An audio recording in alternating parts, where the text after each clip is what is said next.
নমস্কার। আজকের ভিডিওটা সম্পূর্ণ শ্রী শ্রী ঠাকুরের গল্প থেকে বলবো।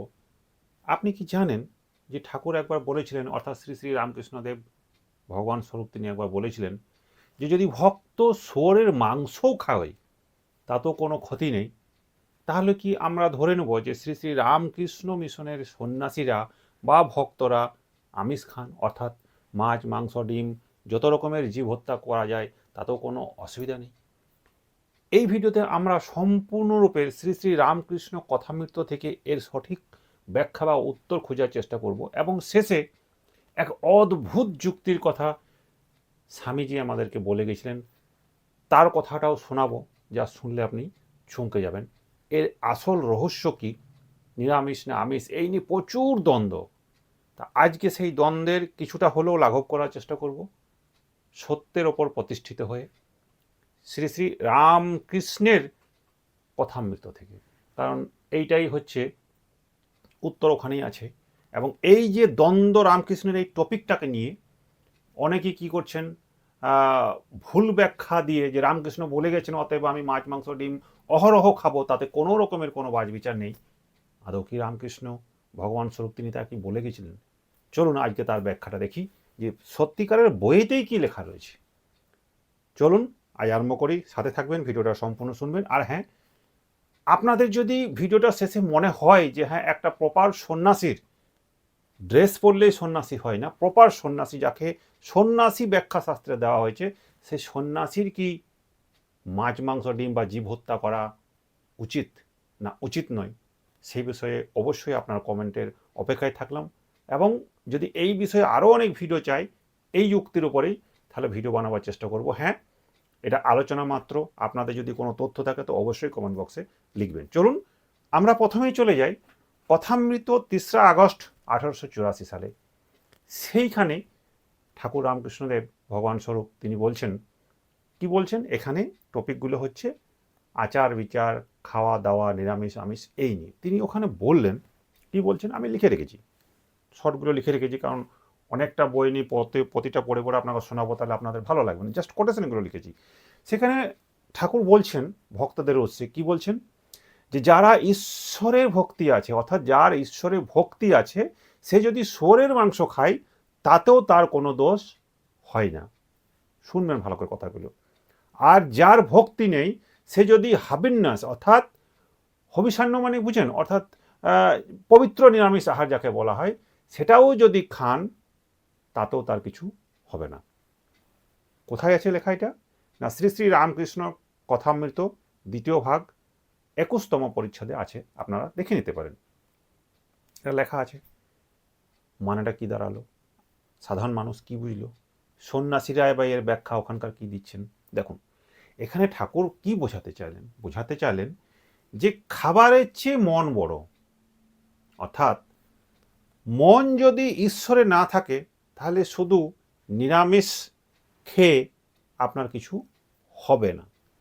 শোনা যায় ঠাকুরের পেটের অবস্থা খুব ভালো থাকতো না, অর্থাৎ তিনি পেটের রোগে অনেক সময় ভুগতেন, এবং সেই জন্যেই তিনি অনেক সময় শরীরের জন্যে বা পেটের জন্যে কখনো কখনো তিনি ঝোল ভাত খেতেন, অর্থাৎ এখানে মাছের ঝোলের কথা বলা হয়েছে, এটা শোনা যায়। তাহলে আমরা বুঝে নিলাম যে এখানে ঠাকুর বলছেন যে শুয়োরের মাংসও যদি কেউ খায় এবং ঈশ্বরের ভক্তি যদি থাকে তাহলে তার কোনো দোষ নেই। আবার যদি কেউ নিরামিষ খায়, অর্থাৎ আচার বিচারের মধ্যে থাকে এবং তার যদি ঈশ্বরের ভক্তি না থাকে তাহলেও তার কিছু হবে না। কথাটা খুব ভালো করে শুনবেন, এর টোটাল ব্যাখ্যাটা আমি কিন্তু দেবো, এখনও কিন্তু ব্যাখ্যা ক্লিয়ার হয়নি। এবং এই যুক্তিটাকেই নিয়েই আমি জানি না, একটা ভিডিও এখানে দিচ্ছি, আমি পেয়েছি সোশ্যাল মিডিয়া থেকে।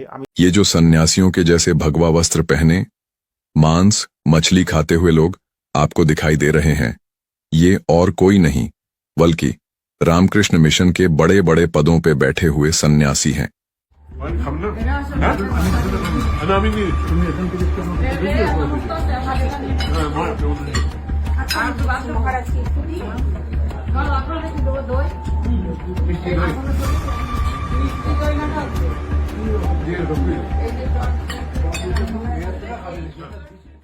इसमें से ये जो व्यक्ति जिसको वीडियो में पहले ही आप लोगों ने मांस के पात्र से मांस लेते हुए देखा है। इसका नाम है स्वामी सर्वप्रियानंद। আমি চাই মনে প্রাণে যেন এই ভিডিওটা ভুল প্রমাণিত হয়, অর্থাৎ এটা যেন ভুল ফেক হয়। আর যদি সত্য হয় তাহলে খুব দুঃখের ব্যাপার। কেন বলছি, ভিডিওটা আগে দেখে নিন।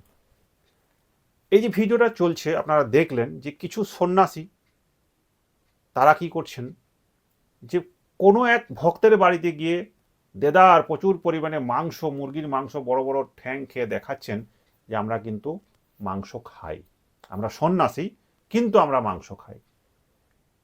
সমাজে কি একটা ব্যাখ্যা গেল, আসছি পরে। এবার আসি, তাহলে আপনি তো প্রশ্ন করতেই পারেন, ঠাকুর তো বলে গেলেন যে শুয়োরের মাংস খাও, অর্থাৎ জীব হত্যা করো, কোনো অসুবিধা নেই, কিন্তু ঈশ্বরে ভক্তি রাখো। এইটাকে নিয়েই যত রকমের যত সমস্যা।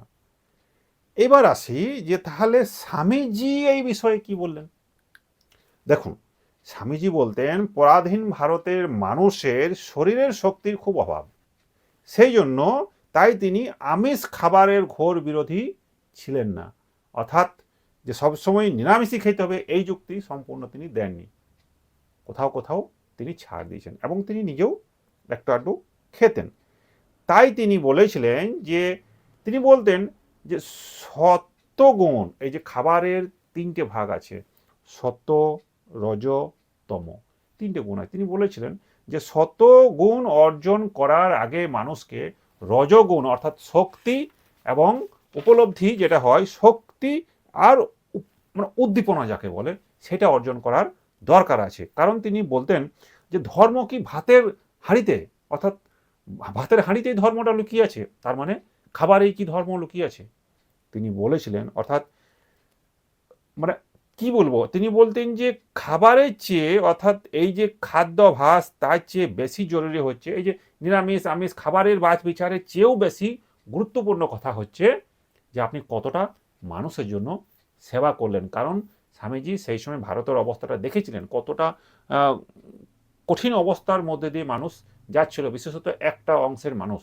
তাদের জন্য তিনি বলেছিলেন যে তারা কি পেটেই খেতে পাবে না, শরীর দুর্বল, তাহলে তারা কি ধর্মটা করবে। অর্থাৎ শরীরটাকে আগে স্ট্রং করতে হবে, তবে যে সে সাধনা করতে পারবে।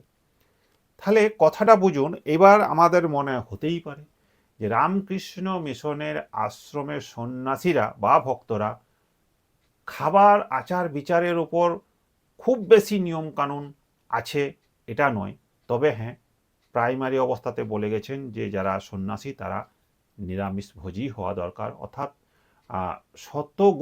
শতগুণী যেটা বলা হয় সেই আহার করাই উচিত। রজগুণী আহার সেটা করা উচিত নয়, বা তমশ্রেণী গুণী তো একদমই নয়। তাহলে এখনো কিন্তু কথাটা ক্লিয়ার হলো না যে তাহলে আমাদের সন্ন্যাসীদের, যারা প্রপার সন্ন্যাসী বা অরিজিনাল যাকে সন্ন্যাসী, যিনি সমস্ত কিছু ত্যাগ করে নিজের ঘর পরিবার সমস্ত কিছু ত্যাগ করে তিনি সমাজের জন্য সন্ন্যাসী হলেন, তার কি জীব হত্যা করা উচিত। অর্থাৎ এখানে তাহলে কেন বললেন যে ঠাকুর শুয়োরের মাংস খেলেও যদি ঈশ্বরের ভক্তি থাকে তাহলে তাতে কোনো দোষ নেই। মানে একধারে ঈশ্বরের ভক্তি, একধারে জীব হত্যা, মানে শুয়োরের মাছ মাংস ডিম আপনি যাই ধরুন, দুটোই এক তালে থাকতে পারে। স্বামী বিবেকানন্দই বা কেন বললেন যে হাঁড়িতে ধর্ম নেই, ধর্মটা সেবাতে। আপনাদের কাছে কোশ্চেনটা রাখলাম যে তাহলে একটা প্রপার সন্ন্যাসীর কি খাবারের বাছ বিচার অর্থাৎ মাছ মাংস ডিম খেতে পারেন, নাকি সম্পূর্ণ সাত্ত্বিক আহার তার প্রয়োজন বা বাধ্যতামূলক একজন সন্ন্যাসীর ক্ষেত্রে? আপনার কি মনে হয় কমেন্টসে লিখবেন। আর যদি আপনারা জানতে চান এই কথাটার গুরু রহস্য, অর্থাৎ রামকৃষ্ণদেব তাহলে আসলেই কি বুঝাতে চাইলেন আর আমরা কি বুঝলাম, এর ডিপ তত্ত্ব আমার কাছে আছে। যদি আপনারা চান তাহলে আমি পরের ভিডিওতেই সম্পূর্ণরূপে ব্যাখ্যা করে বলবেন যে আসল উদ্দেশ্য তিনি কি বলতে চেয়েছিলেন, ওর ভিতরে আরও কী কী রহস্য লুকিয়ে রয়েছে। সেটা অনেকেই জানেন কিন্তু প্রকাশ করেন না, আর অনেকে হয়তো জানেনই না। আমার মাথায় একটু ঢুকেছে যেটুকুনি আমি পড়েছি। যদি আপনারা চান তো অবশ্যই পরের ভিডিওটা বানাবো যে প্রকৃতপক্ষে শুয়োরের মাংস অর্থাৎ মাছ মাংস ডিমই কি খেতে বলেছিলেন, বা ঈশ্বরের ভক্তিটা কি বোঝাতে চেয়েছিলেন, সেটা নিয়ে আলোচনা করব পরের ভিডিওতে।